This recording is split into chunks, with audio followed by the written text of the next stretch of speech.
Follow us to be the first to learn the latest news about the royal family. The Princess of Wales is facing new challenges in her battle with cancer. Despite the best medical efforts, her condition has worsened, and the world is sending words of support. We'll share what's happening and how members of the royal family are responding. Also in the video, how Prince William is changing his role within the British monarchy. His involvement in diplomacy and disagreements with royal traditions could significantly influence the future of the monarchy. And of course, we'll touch on Princess Anne, who, despite her independence and strong character, has left an indelible mark in royal history with her conflicts and charity work. Watch our video to get all the details.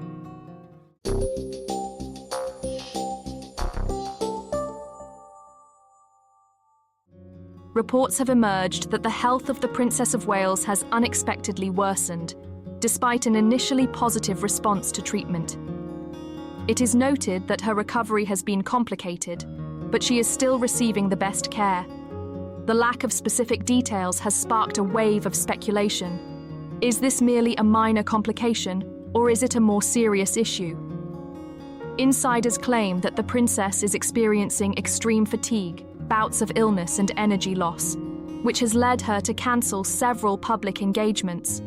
Those who have seen her recently say that her condition is markedly different from what it was before. According to close sources, the princess has always been strong, but now she is forced to prioritize her health. Experts suggest that long before the official announcement about the Princess of Wales's health issues, she was already privately battling a serious illness. In March 2024, she revealed her cancer diagnosis and began chemotherapy. In June, she appeared in public at the traditional Trooping the Colour event, despite continuing her treatment. Her courage has inspired millions, but the battle with illness has inevitably taken a toll on her physical condition. Prince William remains by his wife's side at every step of her recovery. Experts note that he has reduced his royal duties to spend more time with his family. The news of the Princess of Wales's illness has prompted an outpouring of sympathy and support. Social media has been filled with well wishes, and world leaders, celebrities, and charitable organizations have expressed their hopes for her swift recovery. Experts also note that the princess's illness may have an impact on the future of the monarchy. With King Charles III also facing health challenges, questions about the redistribution of royal duties have become especially relevant.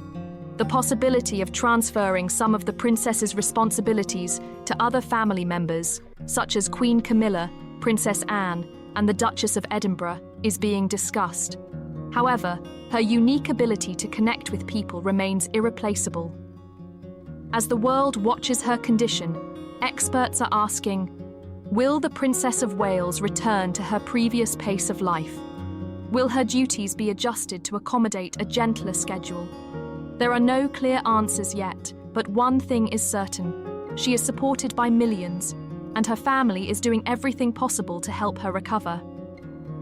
The Princess of Wales has always inspired people with her charitable work and dedication to her family. Today, it is society's turn to offer her the same care and attention. Regardless of what happens next, her influence on the world is already immeasurable. Time will tell what the next steps will be, but one thing is clear: the Princess of Wales is not alone in her fight.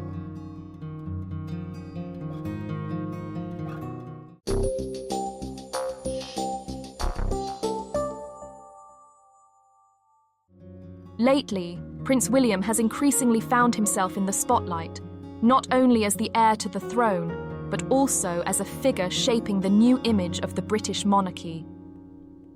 Two key developments: his decision to travel with his children in defiance of traditional royal protocol and his growing involvement in international politics, suggest that changes may be on the horizon for the royal family. The question is whether this signals the dawn of a new era, or merely a temporary deviation from long-standing norms.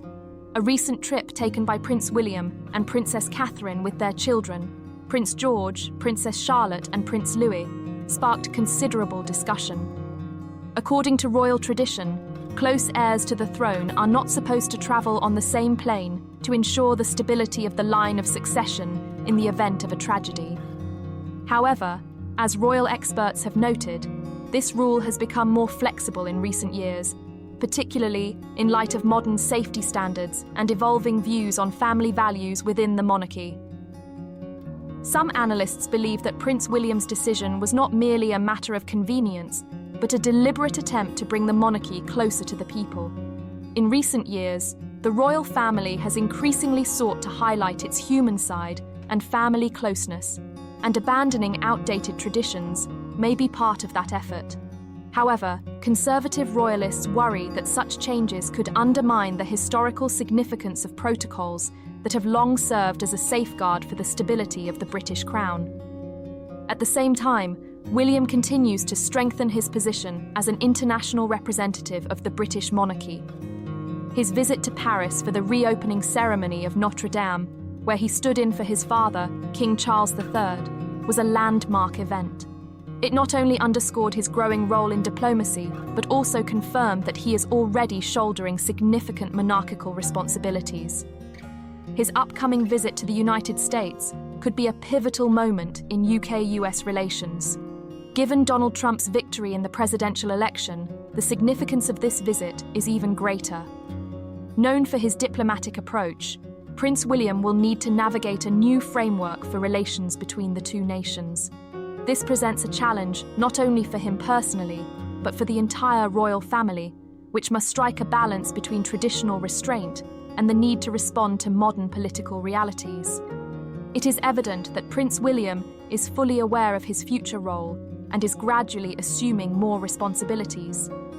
His actions, ranging from changing the approach to family travel to engaging in global politics, suggest an effort to adapt the monarchy to contemporary realities. However, how far will he be able to go in his pursuit of change? Will his initiatives be seen as a reasonable evolution of the monarchy, or will they face resistance from those who believe that traditions should remain untouched?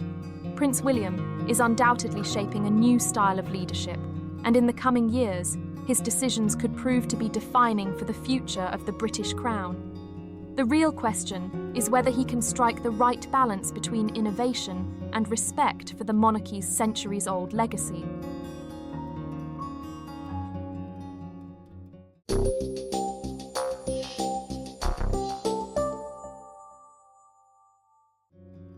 Princess Anne has always stood out among the members of the British royal family for her independent character, hard work, and dedication to duty. Unlike many of her relatives, she has never sought public attention, instead focusing on charitable and representative work. However, her straightforward nature has often led to conflicts with other family members, most notably her tense relationship with Queen Consort Camilla. From the very beginning, Anne disapproved of her brother, King Charles III, marrying Camilla. The princess believed that Camilla did not meet the standards of the royal family and should never have been granted such a high position. Despite the years that have passed since the wedding, Anne has never fully accepted Camilla as the king's rightful wife.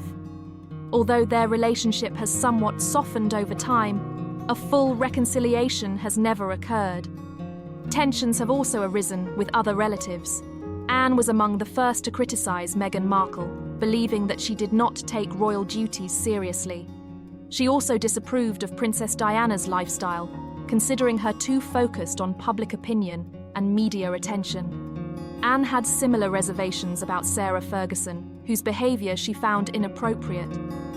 Despite numerous conflicts, Princess Anne always maintained a special bond with her father, Prince Philip. He valued her work ethic, determination, and their similar personalities.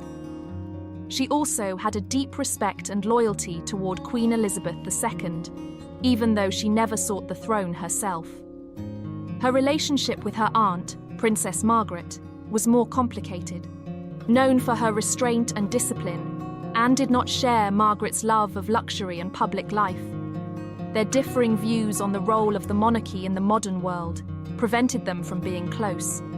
Anne has always opposed turning the royal family into a spectacle for the media. She chose not to give her children royal titles, allowing them to live normal lives.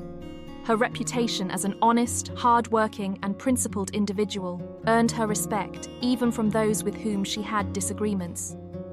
She has been involved in hundreds of charitable organizations, working in environmental protection, sports, and aid for the underprivileged. Among her most notable contributions are projects supporting young athletes and the development of equestrian sports, a passion she has pursued since childhood.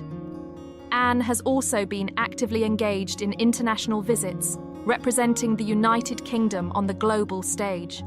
She has travelled to dozens of countries, strengthening diplomatic ties and supporting humanitarian missions. Her schedule remains one of the busiest among the royal family, and even in old age, she continues to work tirelessly. Unlike some of her relatives, the princess has never sought luxury or public recognition, preferring to dedicate herself to serving her country and fulfilling her duties. Princess Anne remains one of the most respected and enigmatic figures of the British monarchy, deeply committed to tradition and duty. Her character and principles make her a striking example of devotion to service, and her independence and resilience inspire admiration even among those who do not share her views. She stays true to herself, regardless of changes within the royal family and the challenges of the modern world.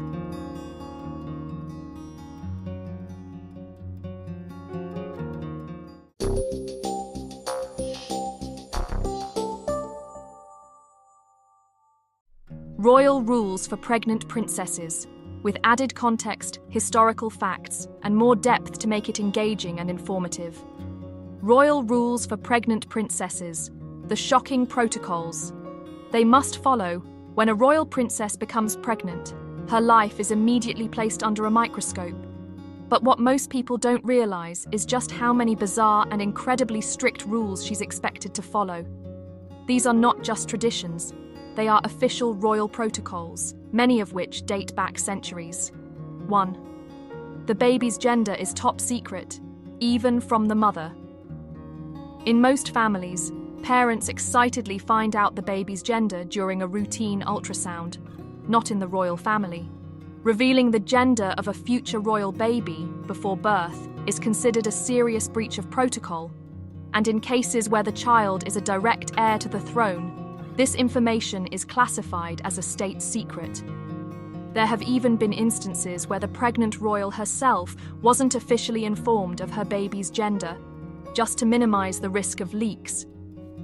Imagine giving birth and learning the gender of your own child at the same time as the rest of the world. 2. The monarch must be the first to know about the birth.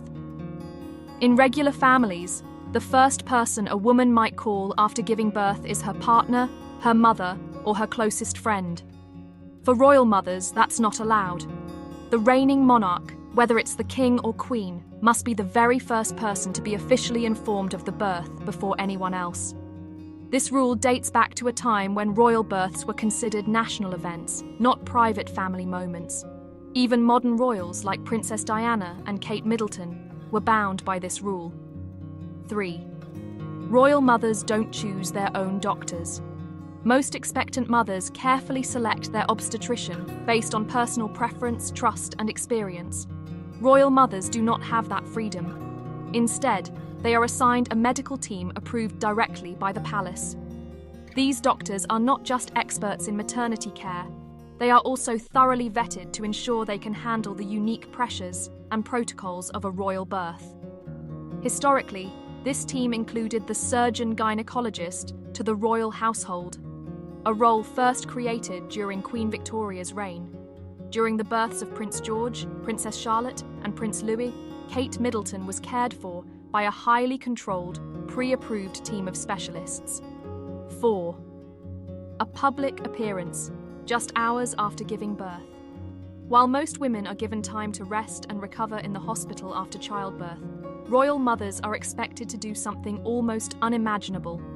They must step out in front of a global media crowd within hours of giving birth. Perfectly styled, smiling brightly, and holding the newborn for the world to see, this iconic moment is part of royal tradition. Princess Diana famously introduced Prince William to the world on the steps of St. Mary's Hospital, a tradition later repeated by Kate Middleton. But this practice has faced increasing criticism for being outdated and unfair, placing enormous pressure on mothers during one of the most physically and emotionally vulnerable times of their lives. 5. No baby showers or gender reveal parties. Baby showers and gender reveals are popular customs in many countries, especially in the US. However, within the British royal family, these celebrations are considered highly inappropriate.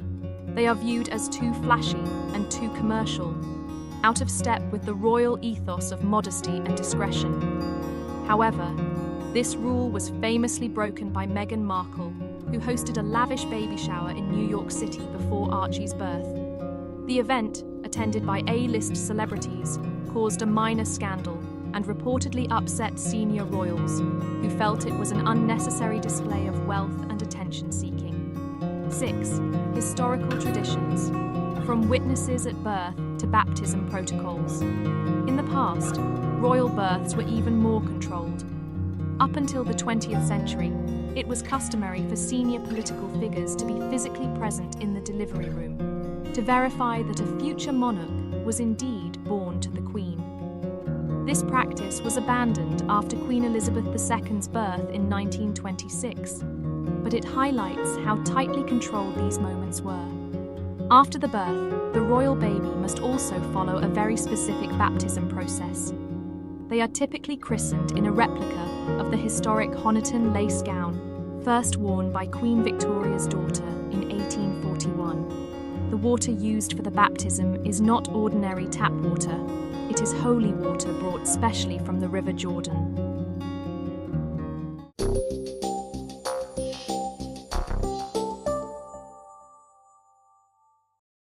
Why Princess Diana's brother failed to protect the Queen of Hearts. In 1997, the world lost Princess Diana, the beloved Queen of Hearts. As her funeral was broadcast to millions, her younger brother, Charles Spencer, stood at the pulpit and delivered a passionate, emotional eulogy. In his speech, he openly criticized the royal family, condemned the relentless media harassment, and made a solemn vow to protect her sons, Prince William and Prince Harry. It was powerful, it was heartbreaking. But for many, it felt too late. Where was he when Princess Diana needed him most? This is the uncomfortable question that has haunted history ever since. During Princess Diana's darkest years, trapped in a loveless marriage, relentlessly pursued by the press, isolated within the royal system, where was her brother, the man who so publicly vowed to protect her legacy? The harsh truth is that Princess Diana was never truly protected by anyone. Not the royal family, not the press, and not even her own blood relatives. Her brother, Charles Spencer, had influence, power, and a public platform. He could have spoken up for her, could have fought to remove her from the toxic royal life that drained her spirit. But instead, he stayed silent, watching from the sidelines as Princess Diana was used, manipulated, and ultimately abandoned by those who should have cared most. The tragedy of trust, betrayed. Even Princess Diana's most famous interview, the bombshell Panorama special, was obtained through deceit. Journalists tricked her into believing she was in danger, manipulating her vulnerability to secure the interview. Her own sense of isolation was weaponized against her, and again, no one stepped in to protect her, not even her brother. A funeral promise left broken. At her funeral, Charles Spencer made a dramatic promise to stand as a guardian for her sons, protecting them from the same ruthless forces that destroyed their mother. The words were moving, but history tells a different story. Today, Prince William and Prince Harry are estranged, divided by grief, resentment, and the weight of their past. Prince Harry has left the country entirely, turning his back on royal life to seek freedom overseas. The protection their uncle promised never truly materialized. The loneliness of the Queen of Hearts. Perhaps the most painful truth of all is that Princess Diana, the woman who became the symbol of compassion, warmth, and humanity, was left to navigate her struggles alone. The royal family saw her as a problem to manage, the media saw her as a product to sell, and her own brother, who could have been her fiercest defender, chose silence until it was too late. More than just a tragic tale. This story is not just about Princess Diana, but about what happens when women who break the mold, who challenge the system, are left without protection. The Queen of Hearts was adored by millions. But when it truly mattered, the people closest to her failed her the most. The legacy of Princess Diana endures, not because of the royal family or the media or even her brother, but because the people never forgot the warmth, strength, and humanity she embodied. And maybe, just maybe, the lesson of her life is this: true protection doesn't come from promises made at funerals. It comes from standing up when it matters most.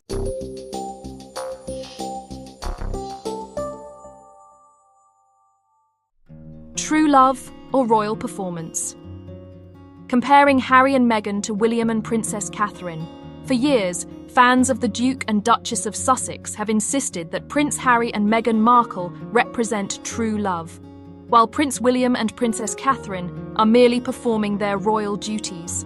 This debate gained new momentum after Queen Elizabeth II's funeral, when photos of the Fab Four walking together went viral.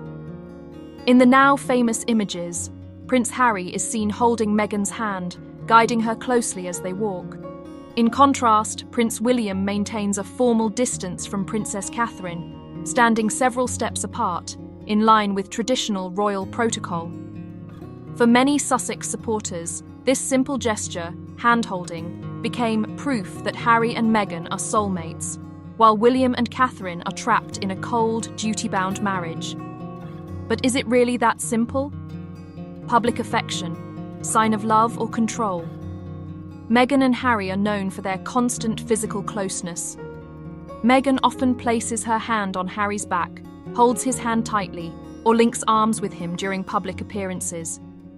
To some, this is the picture of a modern, affectionate relationship. But body language experts have offered a more complex interpretation, suggesting Meghan's touch may also be a subtle form of control, a way to direct or ground Harry during high-pressure moments. Royal protocol versus personal preference. Meanwhile, William and Princess Catherine follow a very different set of rules. Senior working royals, especially those directly in line to the throne, are expected to maintain a certain physical decorum in public. Excessive touching, hand-holding, and hugging are seen as unprofessional within royal circles. Instead, their bond is often expressed through synchronized body language, shared glances, and quiet teamwork. This doesn't mean their marriage lacks warmth or love. Rather, they simply express it differently. For the Prince and Princess of Wales, the focus is on representing the crown, not themselves as a couple. The price of public affection. Interestingly, while Harry and Meghan's public displays of affection, PDA, are celebrated by their fans, they've also sparked backlash. At the 2023 Invictus Games, several commentators criticised the couple for acting too touchy-feely at moments that were meant to honour military veterans. This highlights the fine line between natural affection and behaviour that some view as inappropriate for royal figures. Behind closed doors. It's also important to remember that public behaviour doesn't always reflect private reality. Some of the most affectionate couples in front of the cameras have toxic, unhappy relationships behind the scenes, while more reserved couples may have deeply committed, loving marriages in private. William and Princess Catherine's relationship has weathered immense pressure, from media scrutiny to royal scandals, yet they have presented a united front for over a decade.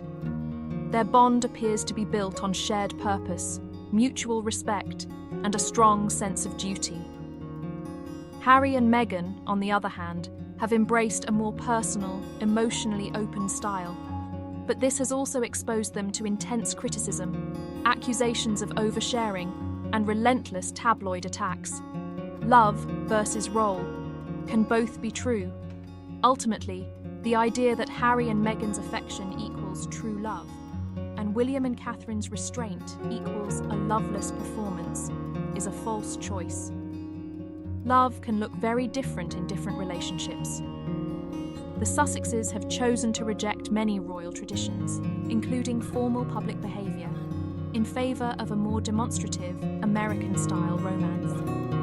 The Prince and Princess of Wales, meanwhile, have embraced their duty first, knowing their future as King and Queen demands a higher level of formality. Neither approach is inherently better, but they reflect two very different visions of what it means to be royal, a spouse, and a public figure in the 21st century. In the end, what matters most? At the end of the day, true love is not measured by how much you hold hands, but by how you support each other through the hardest moments, behind closed doors, away from cameras. So, are Harry and Meghan the royal love story of the century? Or are William and Princess Catherine quietly proving that a love built on stability, respect, and shared purpose can be just as powerful? If you enjoy our videos, don't forget to give us a like and subscribe to our channel. Thank you for watching, and stay tuned for the latest updates on the royal family with us.